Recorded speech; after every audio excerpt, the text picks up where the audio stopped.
ভুল হয়ে গেছে। মিশমির সঙ্গে প্রেম নিয়ে কি বললেন রণজয়? সৌরভ দাস আর দর্শনা বণিকের বিয়েতে একসঙ্গেই গিয়েছিলেন রণজয় বিষ্ণু ও মিশমি দাস। এই মুহূর্তে কোন গোপনে মন ভেসেছে ধারাবাহিকের ভাই বোনের চরিত্রে অভিনয় করেছেন। গন্তব্য এক হওয়ায় একসঙ্গে এসেছিলেন বিয়ের ভেন্যুতে। তারপরেই খবর রটে প্রেম করছেন দুজন। খবর প্রকাশ্যে আসতেই শুরু হয় জোর জলঘোলা। তবে মুখ বুজে থাকেননি তারা। রণজয় ও মিশমি যুগলে একটি ভিডিও বানিয়ে সমাজ মাধ্যমে পোস্ট করেন। রণজয়ের তরফ থেকে পোস্ট করা হলেও ভিডিও কোলাপ করেনি মিশমি।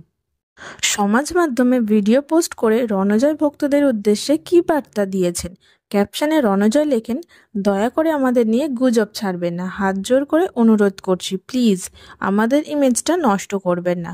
অনেক বছর পরিশ্রম আছে এর পিছনে, অনেক যত্ন করে লালন করেছি নিজের ইমেজকে। এটা আমার খুবই গর্বের জায়গা, ভালোবাসা রইল। ভিডিওতে কি বলছেন রণজয়? মিশমি ও রণজয়ের মধ্যকার সম্পর্ক নিয়ে সমাজ মাধ্যমে চলছে জোর জলঘোলা, যার দরুন ব্যক্তিগত জীবনে নানা প্রতিকূলতা আসছে রণজয় ও মিশমির দুই তরফেই।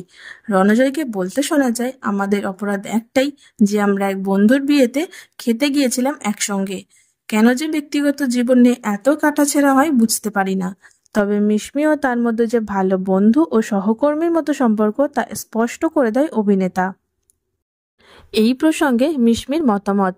অভিনেত্রী বলেন, আমরা অনেক সময় অনেক ইন্টারভিউতে এমন কথা বলি যা আউট অফ কন্টেক্সট হেডলাইন করা হয়। আমি মনে করি এটা অন্যায়।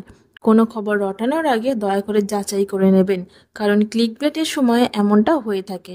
বিশেষ করে পোর্টালদের বলছি, আমাদের সঙ্গে সরাসরি যোগাযোগ করবেন এমন কিছু শুনলে। কিছু লিখে দেওয়ার আগে এবার যাচাই করে নিন, এটুকুই।